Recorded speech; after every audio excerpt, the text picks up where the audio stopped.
Hi, my name is John Brink, and you're watching A History of the BC Forest Industry.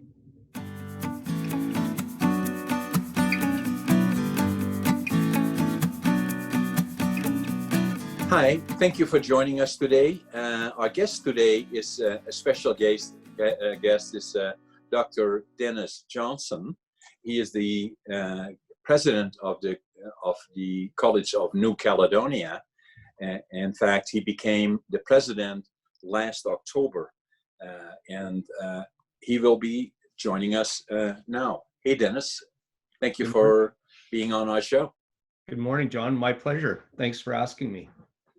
So, one of the areas that I'm interested in, and a lot of people are thinking about, is that especially with COVID-19 changing our lives throughout, not only here and not in North America, but around the world.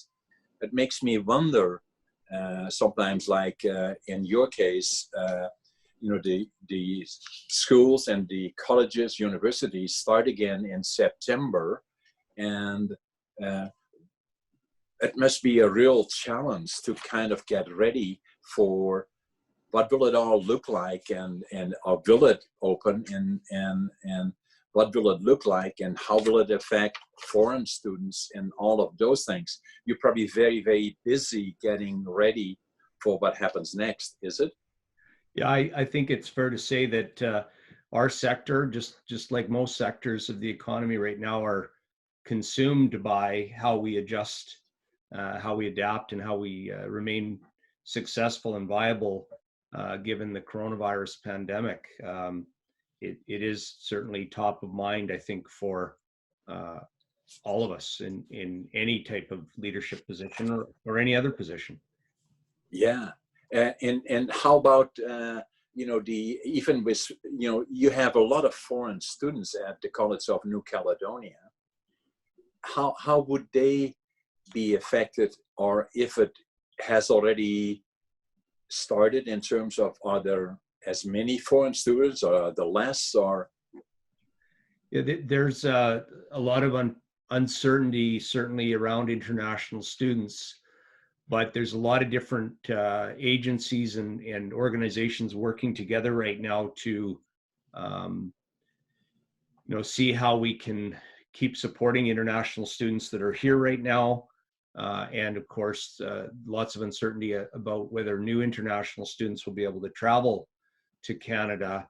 So, the federal government has announced some changes, some relaxation of current rules, so that it's possible that international students could start their studies overseas online if that's an option for their program. But each week, sort of another piece kind of fits in, and then we keep working away. So this is going to be a continuous process where right up till September we're still working on details as to how we can continue to serve and engage students. But it's there's, as I keep telling my team and anybody else that will listen, there's no crystal ball. We just have to keep working away with all the different stakeholders and try to figure this out. Yeah, and it's evolving as we speak, right? So we don't really know, right? And that even some of my friends in Europe, especially in Holland, the same is happening there. It's very similar to us, So yeah, so it's certainly a challenge that is ahead of us. Yeah. So to kind of bring us to us today is that you came to Prince George and to CNC from Saskatchewan, and last year in October, I believe, that Right. you accepted the position. And are you from Saskatchewan originally, or? No, actually, I grew up I was born and raised in Vernon, BC, and but I did move around a little bit. My career took me to Ontario for a decade. I was back to BC for a little over a decade, and then went out to Saskatchewan for about 11 years, and now back to BC, where it's home. quite a traveling. Yeah. Now, you got your training, or your initial high school training in Vernon then? I did, yeah. Yeah, and then from there on in, but I always kind of find it unique in terms of, because I know you well, from the time that you have been here, and some of the things we have done together, but you have a background in lumbering. You were a carpenter, and tell us a little bit about that. Where did that all come from, and how did you develop that? Sure. So as a teenager, I was always interested in working with my hands, and I knew pretty early on that I would be a tradesperson. I just wasn't certain which one, and so I had an opportunity right out of high school to apprentice as a carpenter, and did that in the early '80s. And unfortunately finished my apprenticeship right around the time when the economy in BC was going downhill, and 83, 84. So it ultimately I ended up moving to Ontario for construction work, and it was a good career, but it was also my trade that got me into the post-secondary system that I'm in now. I began teaching as an apprenticeship instructor for carpentry out in Ontario, and that was 30 years ago. Where was that, Dennis?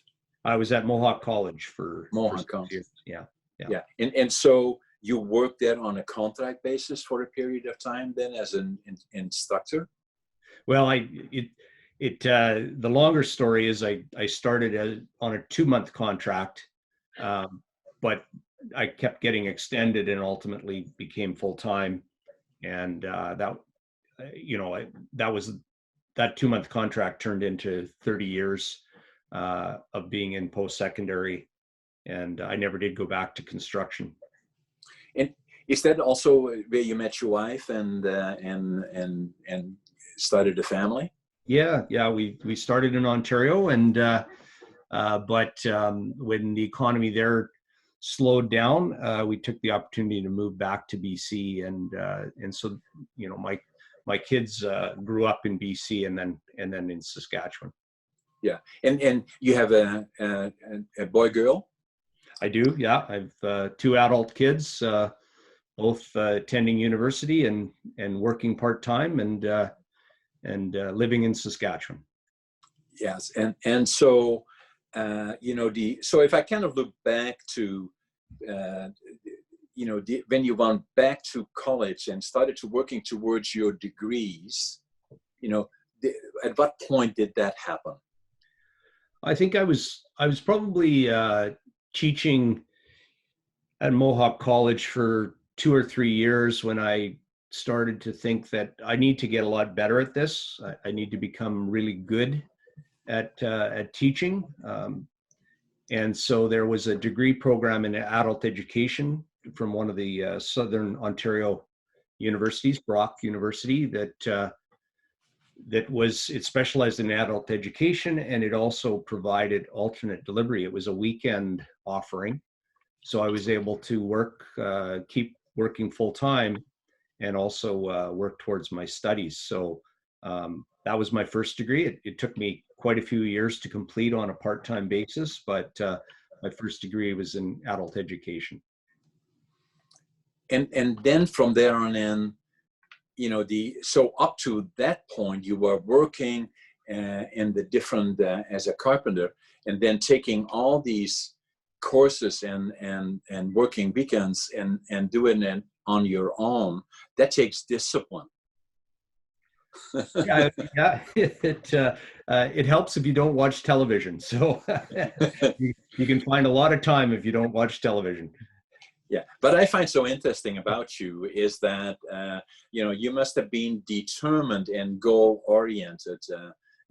Pursuing a passion, which is obviously carpentry or working with wood or lumber, very similar to me, actually, because as you already know from our earlier conversation, I was trained as a furniture maker, and it kind of evolved from there into other things. So the other thing that you did is after after your second degree on a full-time basis in Ontario that was in Saskatchewan, right?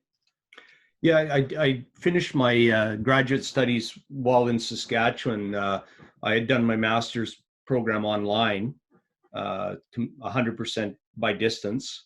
And then while living in Saskatoon, Saskatchewan, I was able to attend the University of Saskatchewan to do my doctorate. So that was a few years ago now, but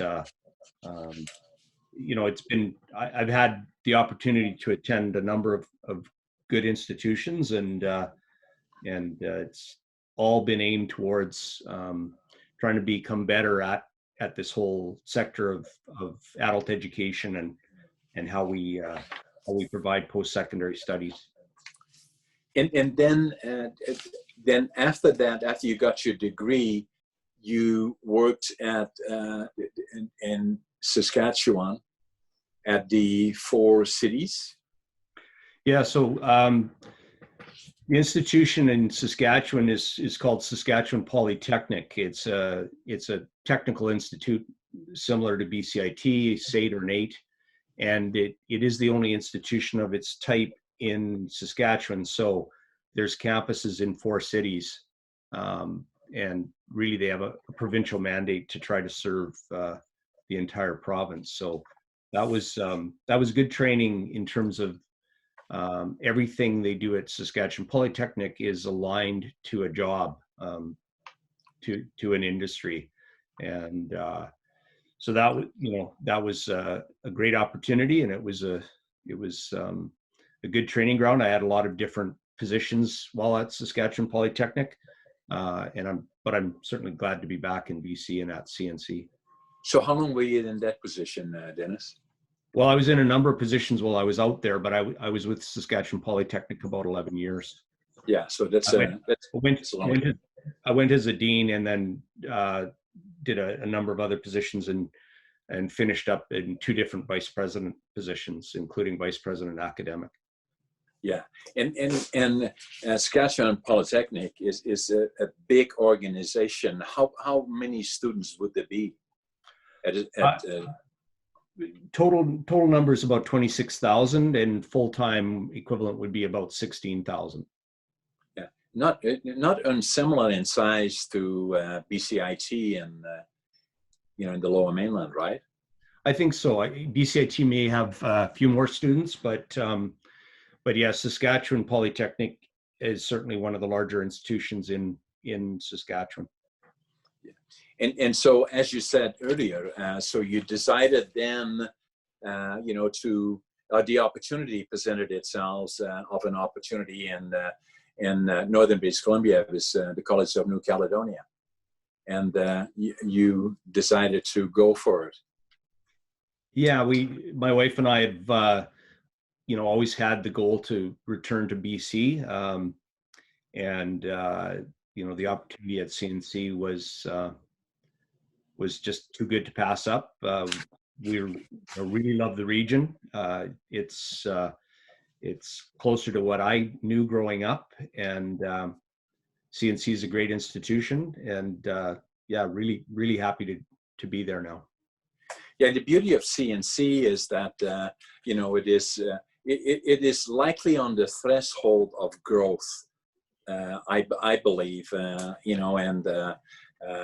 been in northern BC for 55 years, and if there wasn't any time, although there are challenges now, but looking forward, there is huge opportunity, and certainly a huge opportunity for organization like the College of New Caledonia going forward, because will be a high demand for what they have to offer.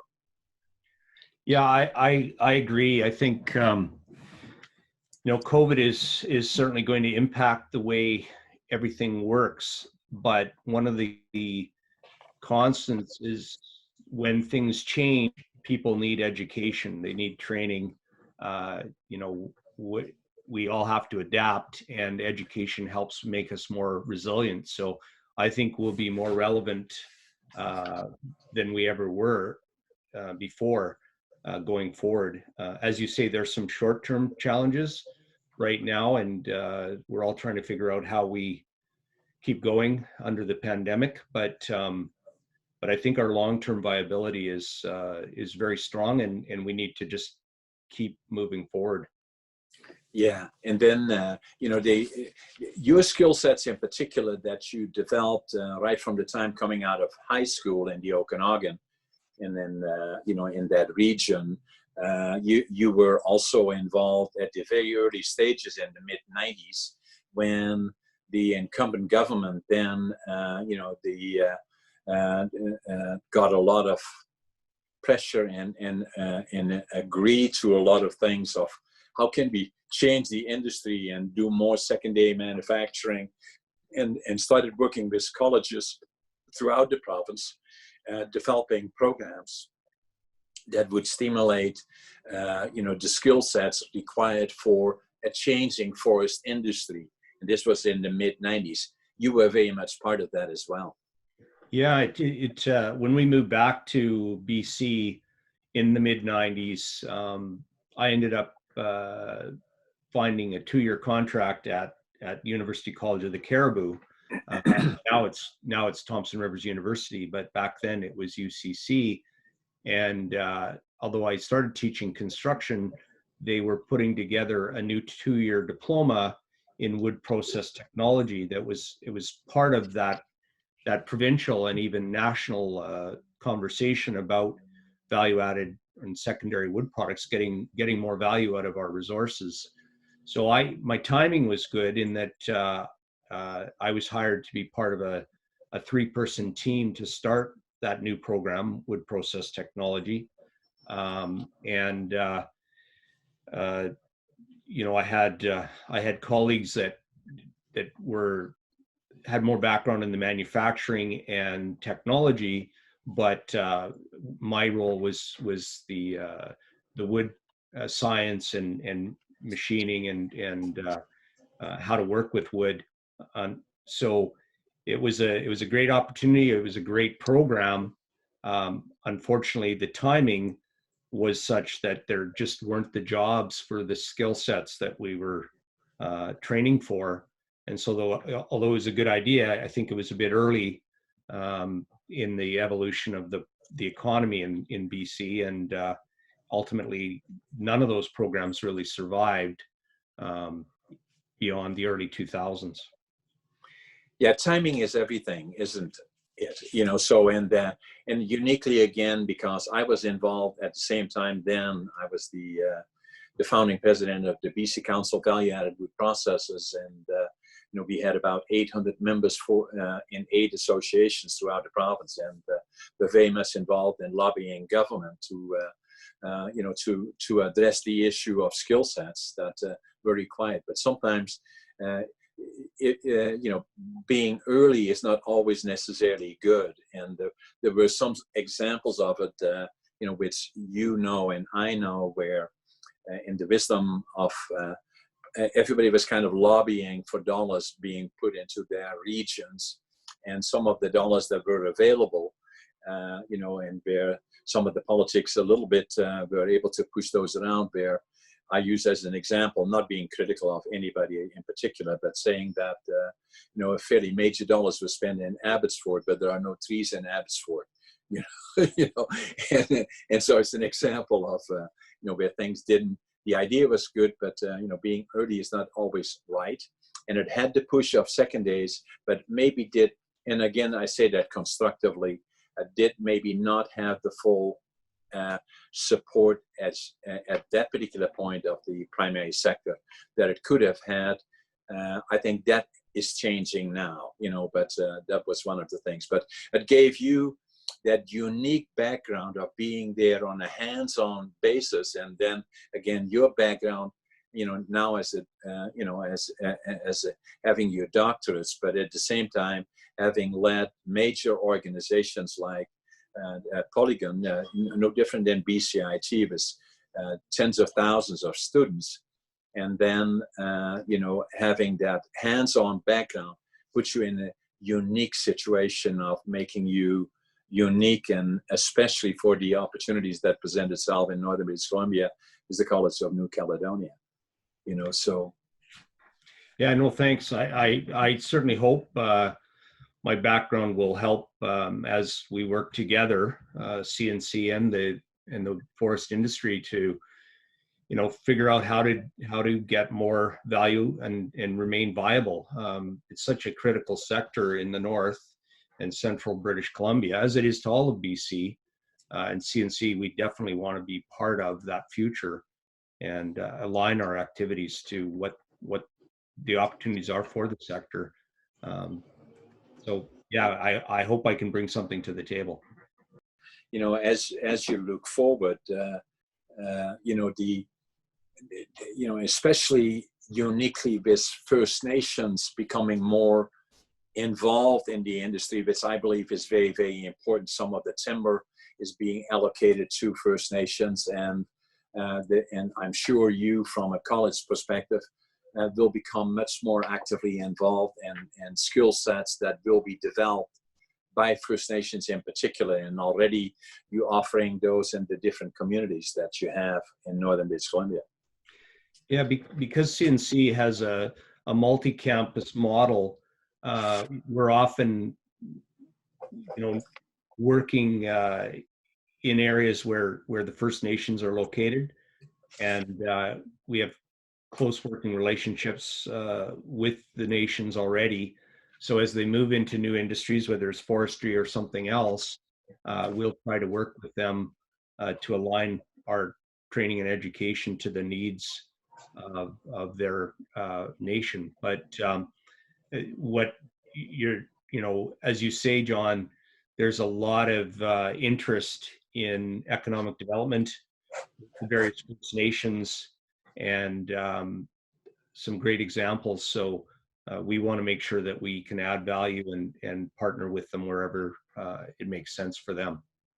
Yeah, and now the other satellites that you have in northern British Columbia, where are they? Are they south of Prince George, or?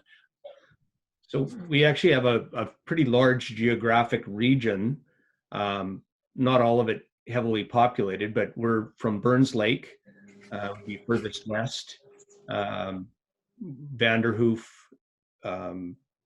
Fort St. James, Mackenzie, and Prince George, and Quesnel.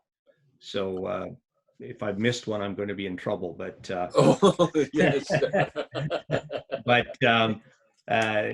so we are in various communities around the province, and or around the region, and each campus offers a slightly different mix of services depending on what's needed in the area. Right. And the working together, like with an organization like the college, is the close cooperation between the different colleges in the province and then with organizations like BCIT, or how do they interact? Yeah, BC has a really unique and I think strong post-secondary system in that all 25 institutions have different relationships, but both informal and formal. The formal one, it comes through the BC transfer system. A lot of our courses and programs articulate or transfer to each other. So, CNC has, you could put the programs into, or the education opportunities into two categories. One is university transfer, and the other is programs that lead to a credential, that lead to a job more directly. So the BC system was created as a system. Students can take courses at CNC that then transfer to a degree at UNBC or UVic or TRU, and any number of places. And so there's a lot of recognition in the BC system for what learning happens at other institutions, and we see students moving back and forth. It's a real strength that doesn't necessarily exist in other provinces and other jurisdictions. Right. And then the other part that to me and is close to my heart is that, like having grown up in Holland, during up to the time that I was 24, I was trained as a craftsman. My grandfather was a furniture maker, and my dad was also managing a small lumber company.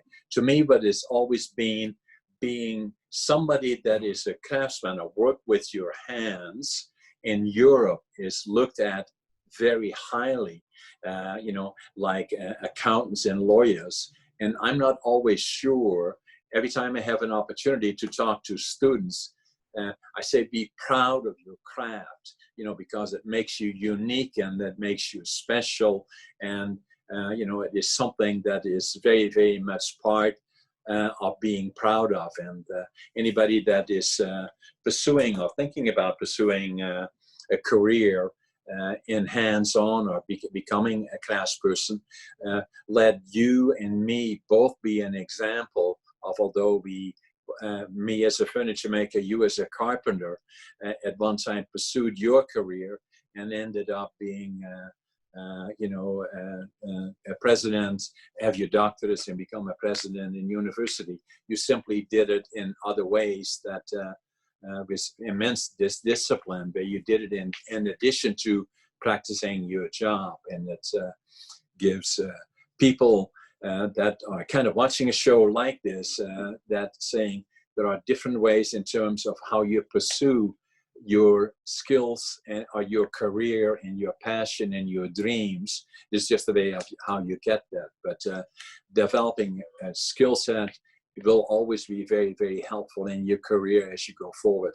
And you're a perfect example of that. Yeah, thanks. I think, a message I would share, especially with the young people, is there is no sort of traditional, or there's fewer traditional routes now. We don't know where we're going to end up. And, whether it's a trade or other training, it just sets you up for moving forward.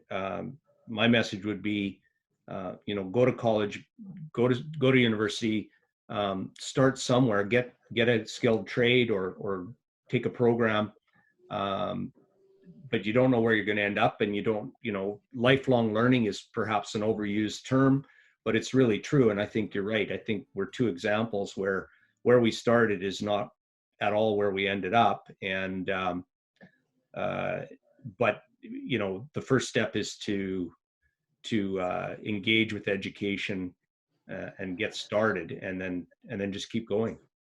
And then, but I always say a positive attitude, a passion, and work ethic combined is success. Yeah, I agree with you. Yeah. Thank you, Dennis, for being my guest today. And, I wish you success as you go forward. And thank you for being my guest. Thanks, John. It was very fun. Thanks a lot. Thank you. Thank you for watching our show today, and we see you the next time.